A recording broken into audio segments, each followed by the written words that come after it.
하나님 말씀 마태복음 22장 1절부터 14절까지 교독하겠습니다. 예수께서 다시 비유로 대답하여 가라사대 천국은 마치 자기 아들을 위하여 혼인잔치를 베푼 어떤 임금과 같으니 그 종들을 보내어 그 청한 사람들을 혼인잔치에 오라 하였더니 오기를 싫어하거늘 다시 다른 종들을 보내며 가라되 청한 사람들에게 이르기를 내가 옷차를 준비하되 나의 소와 살찐 짐승을 잡고 모든 것을 갖추었으니 혼인잔치에 오소서 하라 하였더니 저희가 돌아보지도 않고 하나는 자기 밭으로 하나는 자기 상업차로 가고 그 남은 자들은 종들을 잡아 능력하고 죽이니 임금이 노하여 군대를 보내어 그 살인한 자들을 진멸하고 그 동네를 불사르고 이에 종들에게 이르되 혼인잔치는 예비되었으나 청한 사람들은 합당치 아니하니 사거리 길에 가서 사람을 만나는 대로 혼인잔치에 청하여 오너라 한대 종들이 길에 나가 악한 자나 선한 자가 만나는 대로 모두 데려오니 혼인자리에 손이 가득한지라. 임금이 손을 보러 들어올세 거기서 예복을 입지 않은 한 사람을 보고 가로되 친구여 어찌하여 예복을 입지 않고 여기 들어왔느냐 하니 저가 유구무원이거늘. 임금이 사환들에게 말하되 그 수족을 결박하여 바깥 어두움에 내어 던지라 거기서 슬피 울며 이를 갈미 있으리라 하니라. 청함을 받은 자는 많되 택함을 입은 자는 적으리라. 아멘. 1절에서 보는 것처럼 예수께서 다시 비유로 대답하셨다라고 말합니다. 즉 혼인잔치의 비유인 것이죠. 마태복음에는 천국에 관련된 비유들이 대단히 많이 나옵니다. 자, 우리 먼저 13장을 다 같이 한번 보십니다. 13장에 보면 이 13장 전체가 천국에 관한 비유입니다. 그리고 나서 21장부터 또 계속 천국에 관한 그러한 내용들이 이제 비유로 나오거든요. 자, 마태복음 13장에 나오는 천국에 관련된 비유들과 오늘 우리가 읽은 혼인잔치의 비유, 그리고 본문 앞에 나오는 포도원 농부의 비유가 어떤 차이가 있느냐? 바로 마태복음 13장에 나오는 천국의 비유는 이미 임한 하나님의 나라에 대해서 주로 말씀하고 있는 것입니다. 예수의 초림으로 말미암아 이 세상에 임한 하나님의 나라를 설명하고 있는 것입니다. 반면에 21장부터 24장, 25장 예수님의 종말 설교, 그리고 우리가 잘 알고 있는 것처럼 달란트 비유, 그리고 열처녀 비유, 이것도 전부 천국에 관련된 비유인데 이것은 장차 임할 하나님의 나라에 대해서 설명하고 있는 거예요. 그리고 그 장차 임할 하나님의 나라를 우리가 깨어있어 준비해야 한다라고 하는 사실을 예수 그리스도가 이 비유들을 통해서 강조하고 있는 것입니다.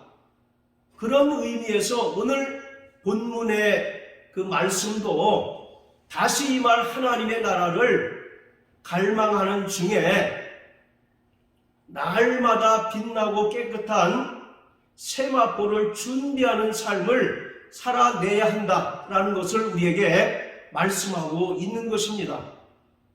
혼인잔치는 천국을 상징하고 있습니다. 성도들은 현재 천국의 주인이신 예수 그리스도를 모시고 천국을 누리며 살고 있지만 한편으로는 장차 임할 천국을 갈망하면서 날마다 주어진 삶을 긴장 속에서 살아가고 있습니다. 천국은 모든 죄와 사망의 권세에서 벗어난 성도들에게 가장 중요한 관심사이자 최종적인 소망이기도 합니다. 예수를 믿으면서도 여전히 영원한 천국보다 이 세상에 주식에 관심을 갖거나 또는 물질에 관심을 갖거나 또는 명예에 관심을 갖는 자는 결코 하나님 나라에 합당치 않습니다. 따라서 하나님 나라를 소망하는 자들은 항상 깨어 있어야 합니다.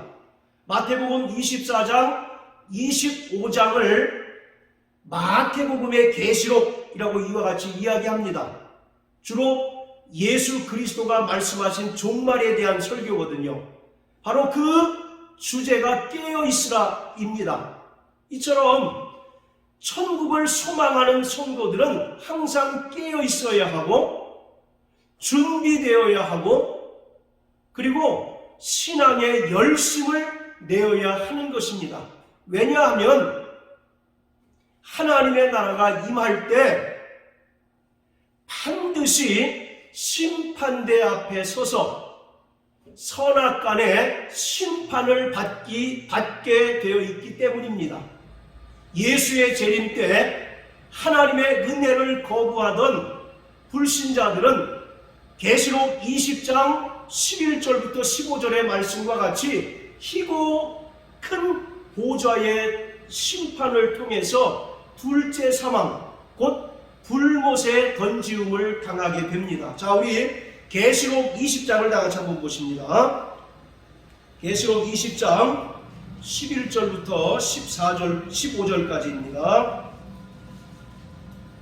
같이 읽습니다. 시작. 또 내가 크고 흰 보좌와 그 위에 앉으신 자를 보니 땅과 하늘이 그 앞에서 피하여 간대었더라. 또 내가 보니 죽은 자들이 물론 대소하고 그 보좌 앞에 섰는데 책들이 펴있고 또 다른 책이 펴졌으니 곧 생명책이라. 죽은 자들이 자기의 미를 따라 책들에 기록된 대로 심판을 받으니 바다가 그 가운데서 죽은 자들을 내어주고 또 사망과 음부도 그 가운데서 죽은 자들을 내어주매 각 사람이 자기의 행대로 심판을 받고 사망과 음부도 불못에 던지우니 이것은 둘째 사망 곧 불못이라. 누구든지 생명책에 기록되지 못한 자는 불못에 던지우더라. 바로 크고 흰 보좌의 심판이 있는데 이 심판의 대상은 누구냐면 죽은 자들입니다. 여기서 죽은 자들이라는 것은 육체적으로 죽은 자를 가리키는 것이 아니라 구원받지 못한 자들, 한마디로 불신자들을 가리키고 있는 것이에요. 그 불신자들이 크고 흰 보좌의 심판을 통해서 둘째 사망, 곧 영원히 꺼지지 않는 불못에 던지움을 당하게 됩니다. 뿐만 아니라 구원받은 성도들도 반드시 심판을 받게 되어 있습니다. 각자의 그 행함을 따라서 그리스도의 심판대 앞에 서야 합니다. 이것은 우리가 구원받은 이후에 하나님께서 주시고자 약속하신 그 상급에 관련된 심판인 것입니다. 자, 우리 또 로마서 14장 10절부터 12절까지 다 같이 읽겠습니다. 로마서 14장 10절부터 12절까지 시작. 내가 어찌하여 내 일을 판단하느뇨? 어찌하여 내 일을 업신여기느뇨? 우리가 다 하나님의 심판대 앞에 서리라. 기록되었으되 주께서 가라사대 내가 살았노니 모든 무릎이 내게 꿇을 것이요 모든 혀가 하나님께 자백하리라 하였느니라. 그러므로 우리 각인이 자기 일을 하나님께 직고하리라. 자, 또 고린도후서 5장 10절입니다. 고린도후서 5장 10절 시작. 이는 우리가 다 반드시 그리스도의 심판대 앞에 드러나 각각 선악간에 그 몸으로 행한 것을 따라 받으려 함이라. 아멘. 그리고 히브리서 4장 12절에 보면 바로 하나님과 우리가 결산할 때가 있다라고 이와 같이 말씀합니다. 사업체들이 이익이 났는지 손해가 났는지 결산하는 것처럼 바로 우리 구원받은 성도들도 자기의 행위에 따라서 하나님 앞에 선악간에 반드시 심판받을 때가 있다는 것입니다. 그렇기 때문에 우리는 게으르지 않고 열심으로 주를 섬기는 거룩한 믿음의 성도가 되어야 하는 것입니다. 창세기 5장 21절부터 24절까지에 보면 하나님과 동행한 에녹의 이야기가 나옵니다. 그가 이 땅에서 365세까지 향수하다가 죽었는데 65세에 무두셀라라고 하는 그 아들을 낳은 후에 그의 삶이 완전히 변화를 받습니다. 그래서 아들을 낳은 후 300년 동안 하나님과 동행하더니 죽음을 보지 못하고 하늘로 올리움을 당했다라고 말씀합니다. 자, 또 우리 창세기 5장을 다 같이 한번 보시겠습니다. 창세기 5장 21절부터 24절까지 우리 고요한 성도님 읽어주십시오.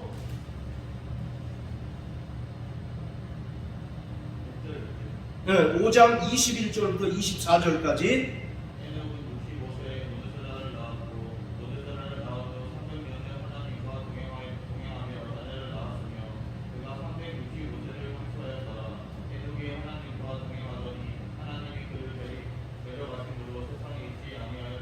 예, 에녹이라고 하는 이름은 헌신되다, 봉헌되다라고 하는 그런 의미가 있어요. 그러니까 결국은 이 에녹은 우리 믿음의 성도들을 가리키고 있는 것입니다. 자, 그런데 이 에녹이 365세를 살았는데 65세에 무두셀라를 낳습니다. 그리고 22절의 말씀처럼 무두셀라를 낳은 후 300년을 하나님과 동행하며 자녀를 낳았다, 이렇게 얘기합니다. 그러니까 무두셀라를 낳기 전까지는 어찌 보면 하나님과 동행하지 않은 삶을 살았다라고 이렇게 볼 수도 있는 거죠. 그런데 갑자기 무슨 바람이 들었는지 무두셀라라고 하는 그 아들을 낳은 다음에 나머지 300년을 하나님과 동행하고 24절의 말씀처럼 하나님이 그를 데려가심으로 세상에 있지 않았다라고 이렇게 얘기합니다. 자, 에녹에게 과연 어떤 변화가 있었을까? 그것을 우리가 어떻게 알아볼 수 있을까?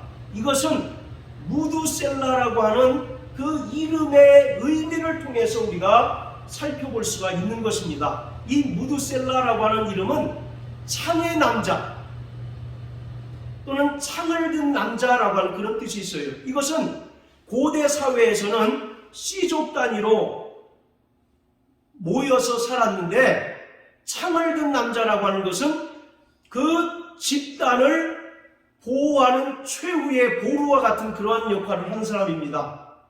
그러니까 만약에 무두셀라가 죽게 되면 그 집단의 운명은 어떻게 되겠습니까? 모두 다 멸망을 당할 수밖에 없는 그런 처지에 놓이게 되는 거죠. 따라서 이 무두셀라라고 하는 이름에는 종말이라고 하는 의미가 포함되어 있는 거예요. 그러니까 이 에녹은 65세의 무두셀라라고 하는 아들을 낳으면서 하나님으로부터 심판과 종말에 대한 계시를 받고 깨달은 것입니다. 그리고 그때부터 그의 삶이 완전히 변화되어서 300년간 하나님과 동행을 하게 되었던 것이죠. 그리고 실제적으로 무두셀라가 969세까지 살지 않습니까? 이 무두셀라가 죽던 해에 정확하게 홍수 심판이 이루어집니다. 자, 우리 7장 11절 한번 보세요. 창세기 7장 11절. 자, 같이 한번 읽습니다. 시작. 노아 600세 되던 해 2월 곧 그달 17일이라 그날에 큰 기쁨에 샘들이 터지며 하늘의 창이 열려. 자, 노아가 600세 되던 해, 노아와 무드셀라는 369세라고 하는 그 차이가 있어요. 그 5장을 통해서 우리가 확인할 수 있습니다. 자, 이와 같이 무드셀라가 969세를 살았는데, 무드셀라가 죽던 해가 노아가 600세 되던 해였었고, 그 해에 하나님께서 노아에게 약속하셨던 그 홍수 심판이 이루어지게 된 것입니다. 그래서 노아와 그 8명의 식구들 외에 모든 호흡 있는 것들이 다 하나님께 심판을 당해서 멸망을 당하게 된 것입니다. 그리고 에녹이 하나님과 동행했다라고 하니까 사람들이 꽃길을 걸었다, 요즘 유행하는 말로 꽃길을 걸었다라고 이렇게 이해할 수 있는데, 바로 이 하나님과 동행했다라고 하는 것은 이 300년 동안 계속 에녹이 한 것은 하나님의 심판에 대해서 예언을 했던 것입니다. 자, 우리 또 유다서 한번 다 같이 보세요. 계시록 앞에 있는 유다서,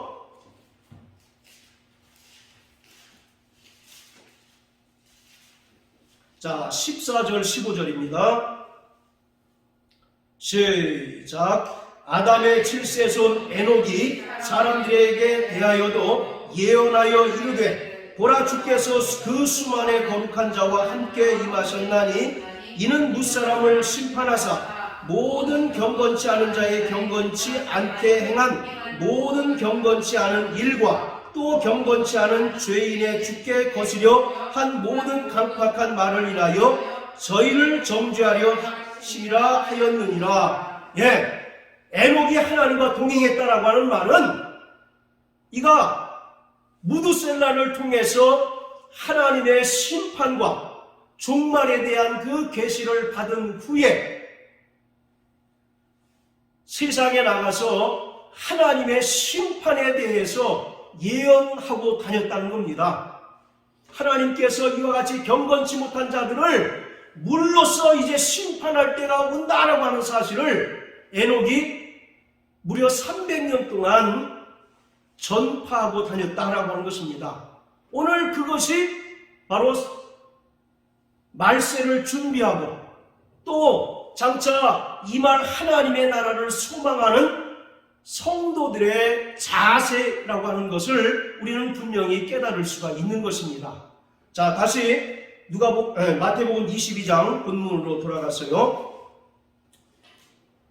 임금은 먼저 청함을 받은 자들을 심판합니다. 그리고 이후에 새롭게 초청받은 사람들이 모여있는 혼인잔치에서 예복을 입지 않은 자들을 심판을 합니다.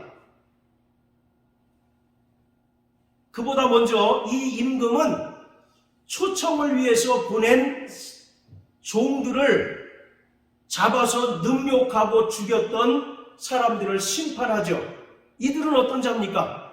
여러 차례 임금이 종들을 보내서 혼인잔치에 초청을 했지만 이런저런 사유를 통해서 왕의 임금의 초대에 응하지 않고 임금의 혼인잔치를 거부했던 그러한 자였어요.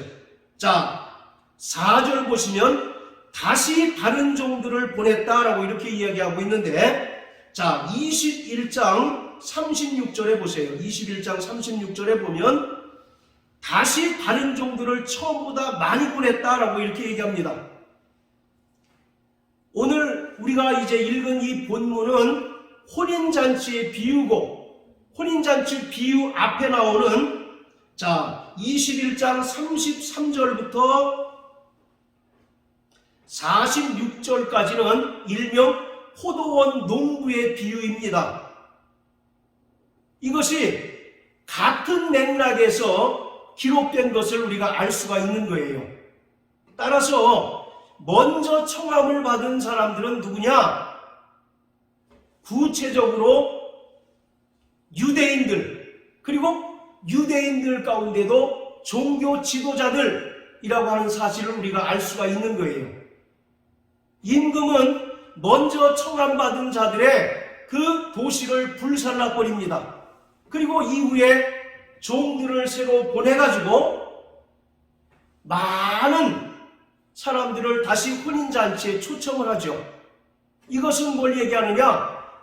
유대인들의 종교적인 특권, 또 하나님 백성으로서의 특권이 빼앗겼다라고 하는 사실을 우리에게 보여주고 있는 것입니다. 그리고 그 하나님 백성으로서의 어떤 그 특권이나 영향력이 누구에게 넘어가느냐? 새로 청함을 받은 자들에게 옮겨져 가는 것을 말하고 있는 거예요. 하나님께서 이스라엘 백성들에게 약속하십니다. 나는 너희의 하나님이 되고 너희는 내 백성이 되리라 이와 같이 말씀하십니다. 그런데 이스라엘 백성들이 허구한 날 하나님과 맺었던 언약을 깨뜨립니다. 따라서 하나님께서 누구를 보내십니까? 많은 선지자들을 보내죠. 그런데 그들이 선지자들을 영접하지 않고 오히려 선지자들을 잡아서 능욕하고 심지어 죽이기까지 하고 결국은 누구를 죽였습니까? 바로 예수 그리스도를 바로 죽였던 거죠. 그 내용을 지금 설명하고 있는 것이에요. 따라서 하나님께서 유대인들에게 주셨던 그런 그 하나님 백성으로서의 영광과 하나님 백성으로서의 특권이 이제 새로 초청받은 자들에게 넘어간 사실을 말씀하고 있는 겁니다. 그래서 자 마태복음 20장 한번 다 같이 보십니다. 16절 보시면 이와 같이 나중된 자로서 먼저 되고 먼저 된 자로서 나중되리라. 여기서 먼저 된 자는 누굴 가리킵니까? 바로 유대인들을 가리키고 있는 거예요. 그리고 나중된 자는 바로 유대인과 비교되는 모든 이방인들을 가리키고 있습니다. 하나님께서는 이방인들에게 먼저 천국 복음을 전파하셨어요. 그리고 또 예수께서도 12명의 제자들을 세우셔서 그들을 누구에게 보내셨습니까? 자, 마태복음 10장 다 같이 한번 보십니다.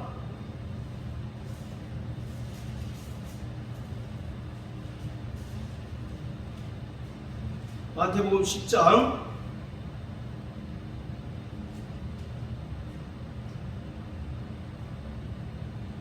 자, 5절 한번 다 같이 읽고 5절 6절 시작. 예수께서 이 12를 내어 보내시며 명하여 가라사대 이방인의 길로도 가지 말고 사마리아인의 고을에도 들어가지 말고 차라리 이스라엘 집에 잃어버린 양에게로 가라. 가면서 전파하여 말하되 천국이 가까웠다 하고 예수가 12명의 제자들을 뽑으십니다.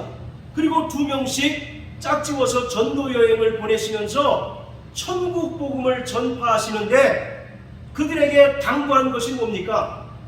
5절의 말씀처럼 이방인의 길로도 가지 말고 사마리아인의 고을에도 가지 말고 이스라엘의 잃어버린 양에게로 가라고 말씀하고 계셔요. 하나님의 구원 계획은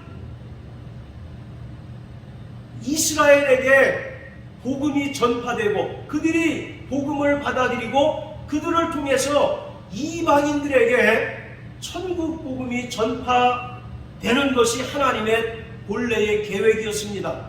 그런데 그래서 먼저 청함을 받았다라고 이와 같이 이야기하고 있는 거예요.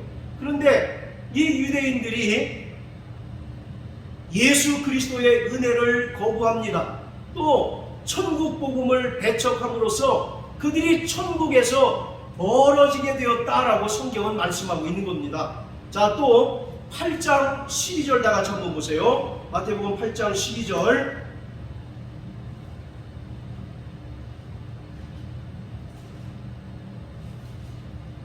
자, 같이 읽습니다. 시작. 나라의 본 자손들은 바깥 어두운 데 쫓겨나 거기서 울며 이를 갈미 있으리라. 나라의 본 자손들은 누굽니까?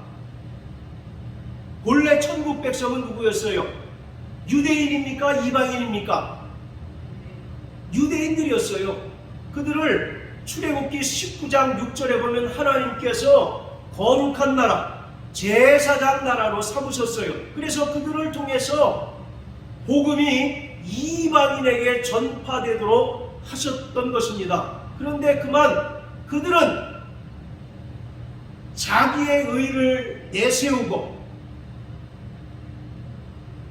예수 그리스도의 은혜를 거부하고 복음을 배척함으로 인해서 먼저 되었지만 결과적으로 나중이 되고 말았다라고 성경은 말씀하고 있습니다. 자, 또 로마서 9장 한번 다 같이 보십니다. 로마서 9장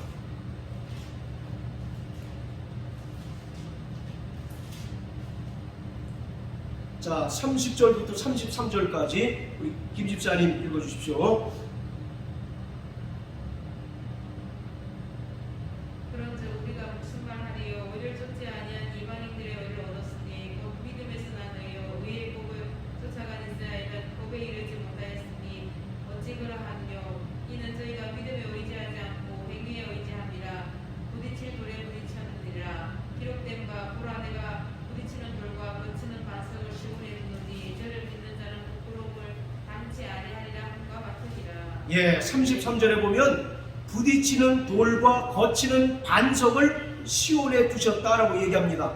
여기서 돌과 반석은 예수 그리스도를 가리키고 있습니다. 자, 이 말씀은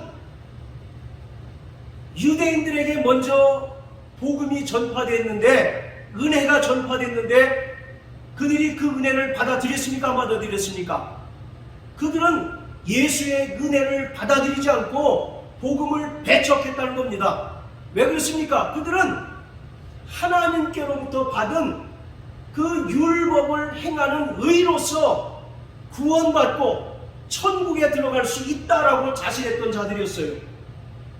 그러나 상대적으로 이방인들은 하나님께서 율법을 주시지 않았기 때문에 그들은 예수 그리스도의 은혜와 천국 복음을 믿음으로 말미암아 의롭게 되었다라고 기록하고 있는 겁니다. 그래서 33절에 보면 보라 내가 부딪히는 돌과 거치는 반석을 시온에 두나니 라고 얘기했는데, 유대인들에게 예수는 한마디로 얘기하면 껄끄러운 존재였다는 겁니다. 여기서 부딪히다, 거치다라고 하는 것은 넘어뜨리다라고 하는 그런 뜻이에요. 그들은 율법을 행하는 자신들의 의로 완전하다라고 생각을 했던 것이죠. 그런데 어느 날 예수가 하나님의 아들이라고 하면서 너희가 율법의 행위로는 구원받을 수 없고 오직 하나님의 은혜를 믿음으로 말미암아 구원받는다라고 얘기하니까 자신들이 그동안 쌓아왔던 그 율법의 의가 하루아침에 무가치한 것이 되고 마는 거죠. 그러니까 당연히 예수를 어떻게 할 수밖에 없습니까? 당연히 죽일 수밖에 없는 거예요. 그래서 그들은 그 예수를 부딪히는 돌과 거치는 반석으로 여겼다라는 겁니다. 그러나 상대적으로 이방인들은 그 은혜를, 복음을 듣고 그 은혜를 믿음으로 말미암아 바로 의롭게 되었다라고 성경은 말씀하고 있는 거예요. 오늘 천국 혼인잔치의 비유가 바로 그것을 이야기하고 있는 겁니다. 따라서 이 혼인잔치에서 먼저 청함을 받았다, 먼저 청함을 받은 자들은 유대인들을 가리키고 있는 겁니다. 그들에게 하나님께서 수많은 선지자들을 보내셨어요. 그리고 마지막으로 하나님의 아들 예수를 보내셔서 너희가 이 천국 복음을 듣고 회개하면 구원받고 천국을 얻을 수 있다라고 생각을 했던 거죠. 그런데 말씀드렸던 것처럼 그들에게 하나님의 은혜가 필요합니까? 안 합니까? 하나님의 은혜가 필요 없는 거죠. 왜? 나는 충분히 율법을 통해서 의로워졌기 때문에 그 은혜 따위는 필요 없어 라고 이와 같이 생각했던 거죠. 더더군다나 유대인들의 그 종교 지도자들이 얼마나 교만한 자들입니까? 바리새인들이 얼마나 교만한 자들이에요. 그들은 일주일에 2번 금식하고 또 11조도 박하와 회양과 근처의 11조마저도 철저하게 11조를 드리는 자들이기 때문에 같은 유대인들 중에서도 이 바리새인들과 종교 지도자들, 서기관들은 다른 사람들은 몰라도 자신들만큼은 천국 아랫목에 들어갈 수 있다라고 하는 그런 강한 자신감이 있었던 자들이었던 겁니다. 그런데 느닷없이 예수가 와서 그것으로 구원받지 못하고 그것으로 천국 가는 것이 아니라 오직 천국 복음을 듣고 회개하여 그 은혜를 믿음으로 구원받는다라고 하니까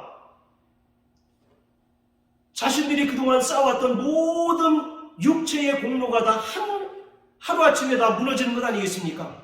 그러니 예수 그리스도를 결국 십자가에 매달아 죽일 수밖에 없었던 거죠. 오늘 본문은 그 얘기를 하고 있는 겁니다. 먼저 청함을 받은 자들이 누구라고요? 유대인들이었어요. 하나님께서 종들인 선지자들을 보내서 그들을 회개하라고 합니다. 회개하면 너희가 천국을 얻을 수 있다라고 이와 같이 얘기합니다. 그러나 그들은 회개하지 않습니다.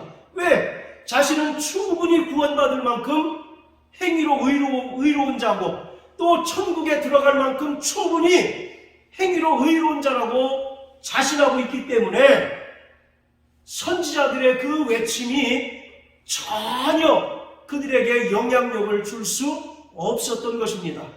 따라서 하나님께서는 먼저 청함을 받은 유대인들을 심판하십니다. 자, 다시 마태복음 22장으로 가보면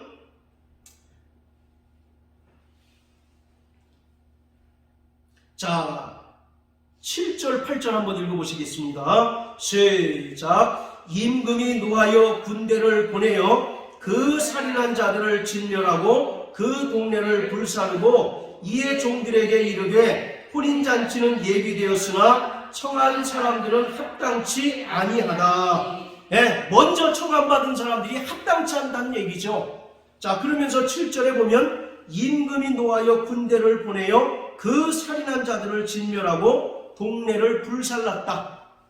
이것은 구체적으로 AD 70년에 로마에 의해서 예루살렘 성전이 완전히 파괴된 사건을 가리키고 있는 겁니다. 여러분들 성경에서 하나님께서 이스라엘을 심판하실 때 제일 먼저 무엇을 무너뜨립니까? 성전을 무너뜨리잖아요. BC 586년도에 바벨론에 의해서 예루살렘이 멸망을 당하고 그 성전이 완전히 돌 하나도 돌 위에 남지 않을 정도로 완전히 무너집니다.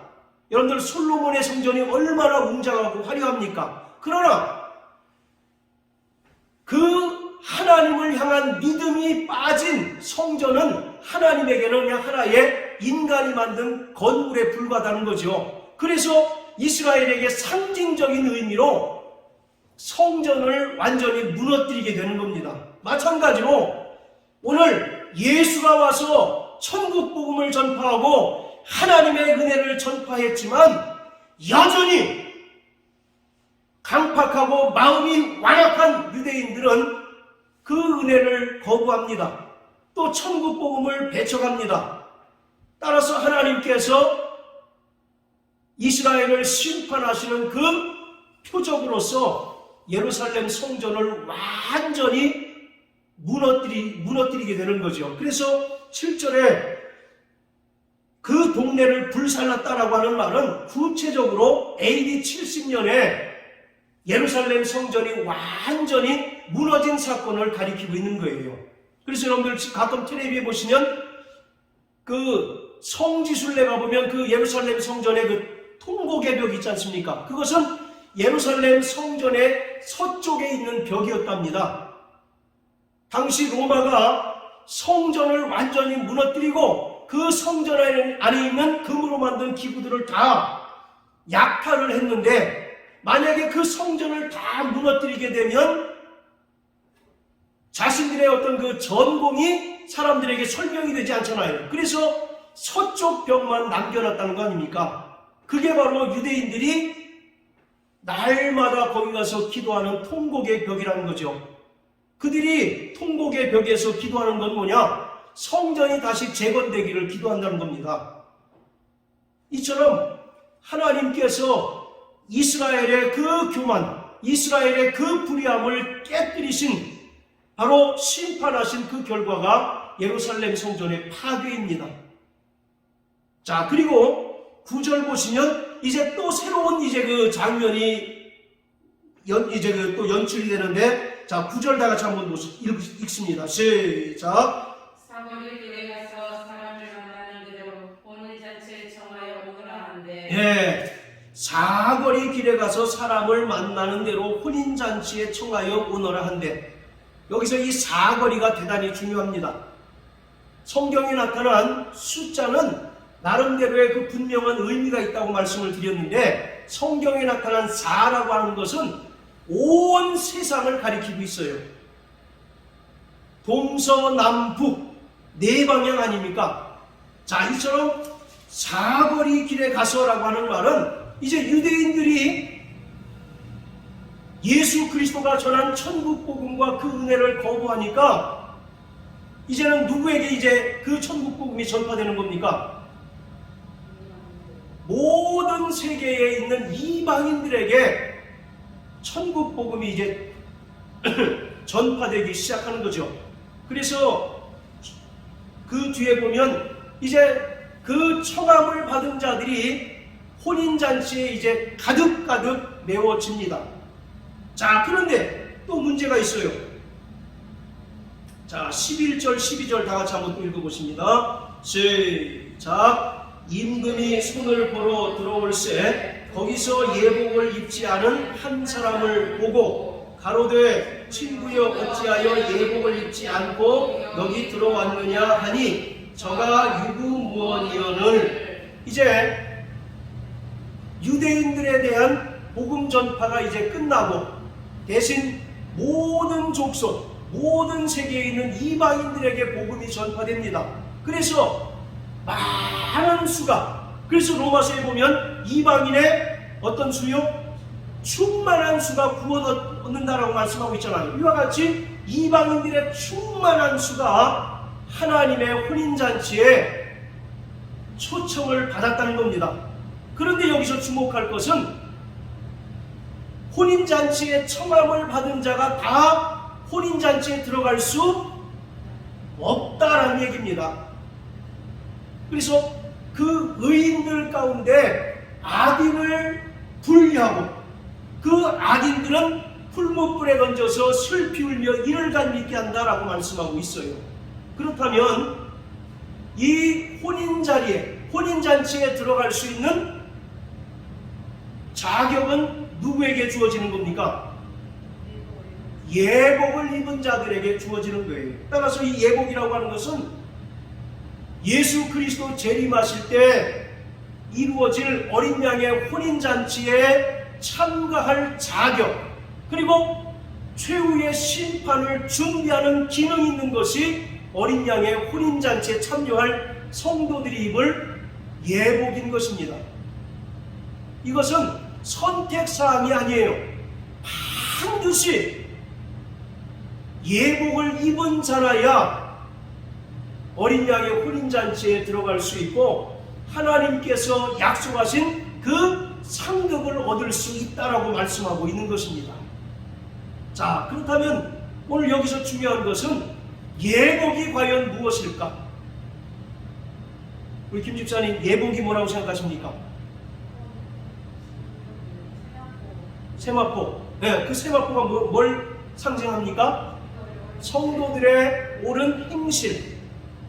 그런데 지난주에도 말씀드렸던 것처럼 이 예복은 스스로 준비하는 것이 아니에요.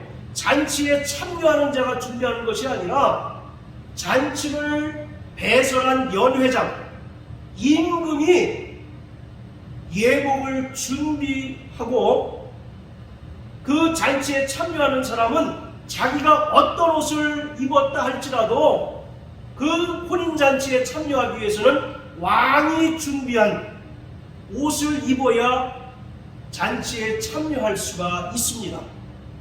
자, 우리 구약성경 열왕기하 10장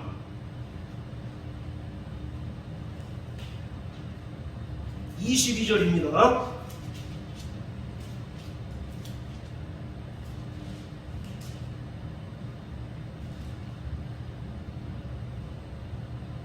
자, 시작. 예후가 예복 맡은 자에게 이르되 예복을 내어다가 무릇 바알 섬기는 자에게 주라 하며 저희에게로 예복을 가져온지라. 예, 바로 예복 맡은 자에게 바알 섬기는 자에게 그 예복을 주어서 바알을 섬기도록 하고 있습니다. 이처럼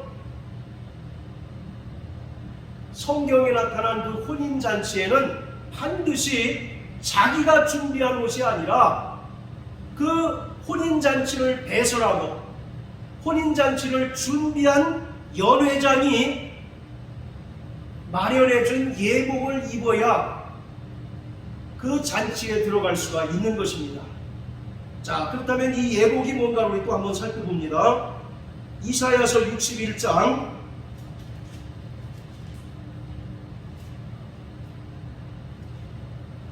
10절입니다.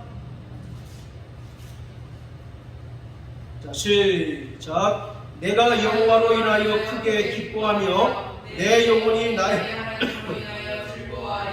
이는 그가 구원의 옷으로 내게 입히시며 의의 겉옷으로 내게 더하시니 신랑이 사모를 쓰며 신부가 자기 보물로 단장함 갖게 하셨습니다. 자, 보시면 구원의 옷으로 내게 입히시고 의의 겉옷으로 내게 더하셨다. 자, 몇 가지 옷을 입습니까? 두 가지 옷을 입어요. 구원의 옷을 입히고 의의 겉옷으로 내게 더하셨다. 전부 수동태로 되어 있는 것을 여러분들 염두해 주시기 바랍니다. 자기 스스로 입는 것이 아니에요. 전부 다 왕이 준비한 예복을 입어야 된다라고 하는 것을 설명하고 있습니다. 그래서 구원의 옷을 내게 입히시고 의의 겉옷으로 내게 더하셨다라고 이렇게 설명하고 있습니다. 자, 또 계시록 19장 다 같이 한번 보십니다. 계시록 19장 7절 8절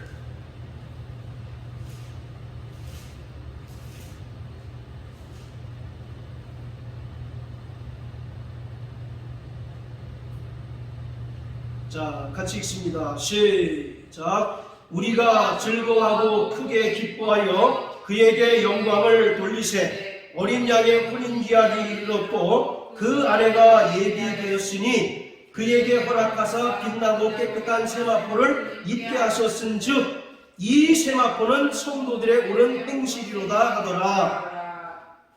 세마포를 입게 하셨다. 전부 다 이 수동태로 되어 있습니다. 그러니까 자기 공로로 들어갈 수 없다는 얘기예요. 여기서 유대인들이 잘못 생각했던 거죠. 구원은 율법을 행하는 의로 들어갈 수 있다라고 그들은 생각했던 거죠. 그리고 저 영원한 천국도 하나님께서 주신 율법을 철저히 지키면 들어갈 수 있다라고 생각합니다. 그러나 성경은 분명히 말하기를 율법의 목적이 뭡니까? 우리에게 죄를 드러나게 하고 우리가 죄인임을 깨닫게 함으로써 예수 그리스도께로 인도하는 몽합선생 역할을 하는 것이 바로 율법 아니에요. 그런데 이 유대인들은 먼저 청함을 받은 이스라엘은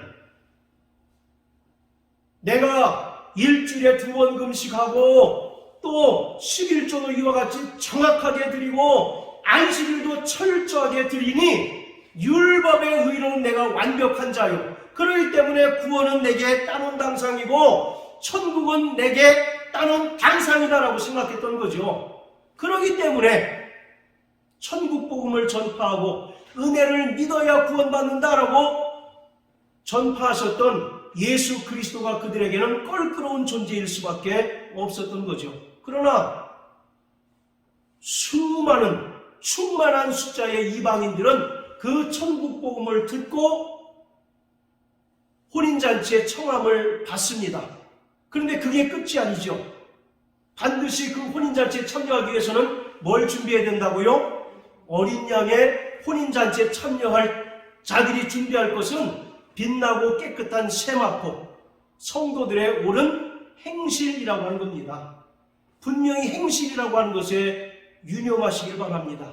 물론 우리가 은혜로 구원받고 은혜로 저 천국에 들어가게 되는 거죠. 그러나 그 하나님의 말씀과 그 뜻에 철저하게 순종하는 의로운 행위, 의로운 삶이 있지 않고서는 결단코 어린 양의 혼인잔치에 들어갈 수 없다는 얘기입니다. 자, 마태복음 21장 43절 한번 다 같이 또 보십니다.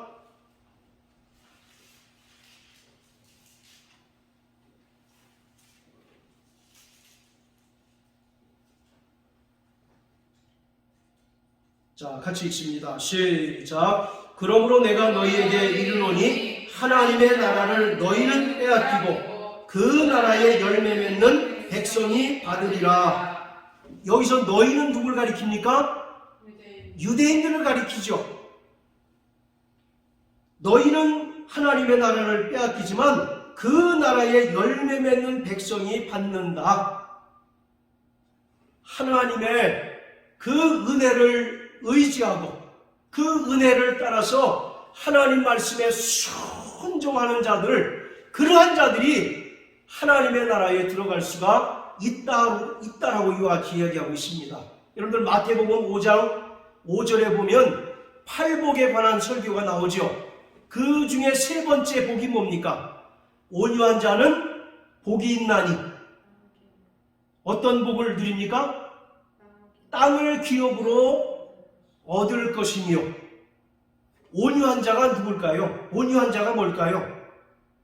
보통 온유라고 하는 말은 마음이 비단결처럼 부드럽고 착한 사람들 얘기하는 거 아닙니까? 저처럼. 죄송합니다. 자, 온유하다라고 하는 말은 순종하는 자를 가리키고 있어요. 그 온유하다라고 하는 단어에 쓰인 헬라어가 어떤 의미를 갖고 있느냐면 거친 야생마들 있잖아요. 거친 야생마를 아주 주인이 길들인 그 상태를 바로 온유하다라고 이렇게 표현하고 있습니다. 가끔 어떤 그런 그 다큐 드라마 같은 거 보면 몽고는 유목민이기 때문에 절대적으로 많이 필요하지 않습니까? 근데 이 어린애 때부터 말을 길들이기 시작한대요. 그래서 평생 그 말 주인으로서 그 말을 사용하는데, 그래서 어린애들이 말을 길들이는 그런 모습이 이제 가끔 이제 나옵니다. 얼마나 그 말이 두셉니까? 그런데 그 말을 길들여서 주인이 쓰기에 가장 적합한 그런 말로 만드는 상태, 그것을 온유라고 이와 같이 얘기하는 거예요. 이것을 다른 말로 바꾸면 순종이라고 이야기할 수 있는 거죠. 하나님의 그 뜻과 말씀에 순종하는 자가 하나님의 나라를, 땅을 기업으로 얻는다라고 이와 같이 말씀하고 있어요. 따라서 이 예복이라고 하는 것은 은혜, 물론 당연히 은혜를 기반으로 하고 있어야 되겠죠. 그러나 그 은혜를 따라서 하나님의 말씀에 순종하는 의로운 행위, 의로운 삶이 있을 때 그러한 자들이 어린 양의 혼인잔치에 들어갈 수가 있는 것입니다. 야고보서 2장에 보면 영혼 없는 몸이 죽은 것과 같이 행함이 없는 믿음은 곧 죽은 것이다 라고 말씀하고 있습니다. 믿음과 행함은 서로를 온전케 해요. 아, 내가 믿음이 있습니다 라고 말하지만 행함이 없는 것, 그거 가짜 아닙니까? 또 믿음은 전혀 없는데 행함이 있는 것은 종교적인 열심에 불과하다는 겁니다. 그래서 주님께서 인정하시는 믿음은 믿음과 행함이 서로 조화를 이루는 거예요. 누가복음 18장에 보면 인자가 오실 때 믿음을 보시지 않겠느냐라고 이와 같이 말씀하잖아요. 여러분들 믿음을 어떻게 볼 수 있습니까? 믿음을 어떻게 믿음이라고 하는 것은 추상명사 아닙니까? 그렇잖아요. 근데 그 믿음은 우리가 어떻게 확인할 수 있어요? 그 사람의 뭘 통해서? 행위를 통해서 확인할 수가 있는 거죠. 아무리 서로 연인끼리 사랑합니다 하지만 행동하는 거 보면 전혀 그렇지 않으면 그 사람을 믿을 수 있겠어요? 없겠어요? 없잖아요.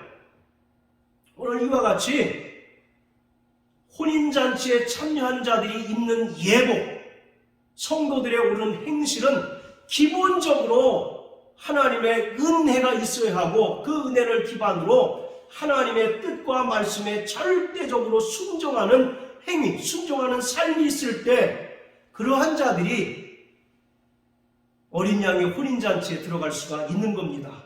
자, 또 우리 마태복음 7장 한번 다 같이 보세요. 마태복음 7장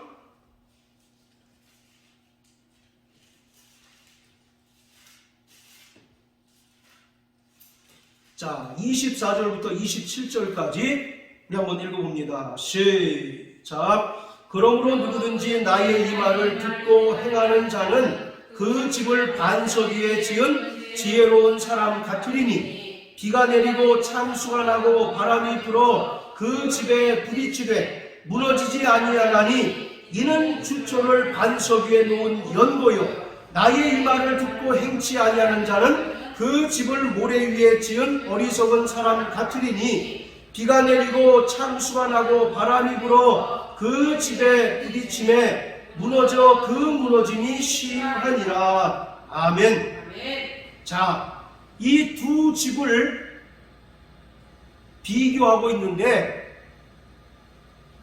이 비유의 초점이 뭡니까? 그 집을 어떤 재료로 지었는가? 그것이 초점입니까?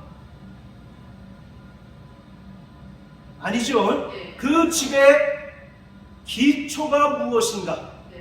분명히 그렇죠. 지혜로운 자는 그 집을 어디 위에 짓습니까? 반석 위에 짓습니다. 반석은 예수 그리스도이십니다. 할렐루야. 따라서 예수 그리스도의 그 은혜를 따라서 하나님 말씀에 순종하는 자, 그러한 자들이 천국에 들어갈 수가 있는 거예요. 그런 자들은 어떤 자냐? 나의 이 말을 듣고 행하는 자다, 이렇게 얘기합니다. 반대로 모래 위에 집을 짓는 자는 26절에 말씀을 듣고도 행치 않는 자다라고 말씀하고 있습니다. 자, 마지막으로 히브리서 4장을 다 같이 한번 보십니다.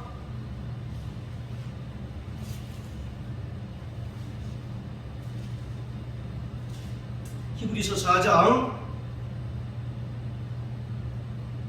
8절부터 11절까지 시작. 만일 여호수아가 저희에게 안식을 주었다면 그 후에 다른 날을 말씀하지 아니하셨으리라. 그런즉 안식할 때가 하나님의 백성에게 남아있도다. 이미 그의 안식에 들어간 자는 하나님이 자기 일을 쉬심과 같이 자기 일을 쉬느니라. 그러므로 우리가 저 안식에 들어가기를 힘쓸지니 이는 누구든지 저 순종치 아니하는 굴에 빠지지 않게 하려 함이라. 하나님께서 예비하신 안식에 들어갈 자가 누구라는 것입니까? 하나님의 말씀에 순종하는 자들, 그러한 자들이 들어간다는 거예요. 여러분들, 이스라엘이 애굽에서 탈출해서 가나안 땅에 들어갔습니다. 그런데 출애굽 1세대들 중에는 누구만 들어갔습니까? 여호수아와 갈렙을 제외한 나머지는 다 광야에서 죽임을 당하고 하나님께서 약속하신 젖과 꿀이 흐르는 가나안 땅에 들어가지 못했지 않습니까? 마찬가지로 오늘 복음을 듣고 예수님의 은혜로 구원받았다 하지만 그 믿음으로 하나님의 말씀에 순종하고 하나님 뜻대로 살지 않는 자는 결코 하나님 나라에 들어갈 수가 없다라는 것입니다. 그렇기 때문에 하나님의 나라는 대단히 적은 자가 들어갈 수밖에 없다. 마태복음 7장 13절 14절에 그런 말씀이 있죠. 좁은 문으로 들어가라.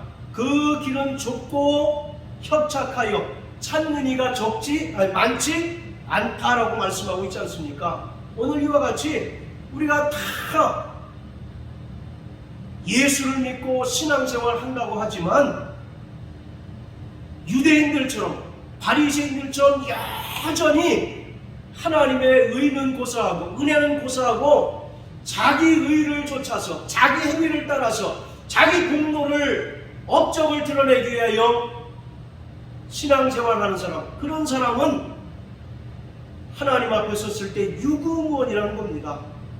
이러한 사람은 바깥 어두운 데 내어 쫓기어 슬피 울며 이를 갈미 있을 뿐이다 라고 오늘 성경은 말합니다. 바깥 어두운 데는 어디겠어요? 둘째 사망, 곧 영원히 꺼지지 않는 불못인 것입니다.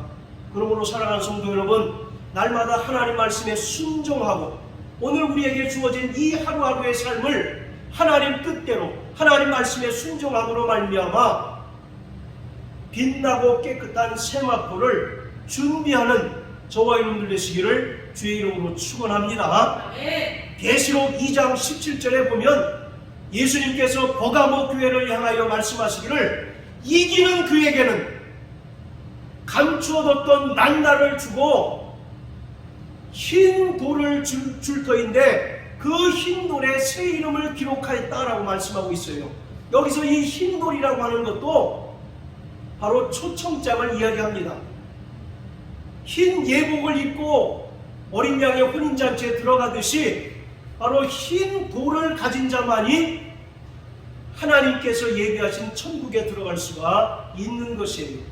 바로 흰 돌은 누구에게 주느냐? 이기는 자에게 줍니다. 할렐루야. 날마다 예수 그리스도의 흘리신 보혈을 의지하여 회개하고 믿음으로 말미암아 하나님의 뜻대로 살기를 힘쓰고 하나님의 그 은혜를 따라 정말 이 땅에서 육신의 필요를 절제하고 오직 하나님 앞에 헌신되고 하나님 앞에 순종하는 자, 그러한 자들에게 활짝 열린 곳이 어린 양의 혼인잔치라는 사실을 깨달으셔서 날마다 주의 말씀을 듣고 행하는 저와 여러분 되시기를 주의 이름으로 축원합니다.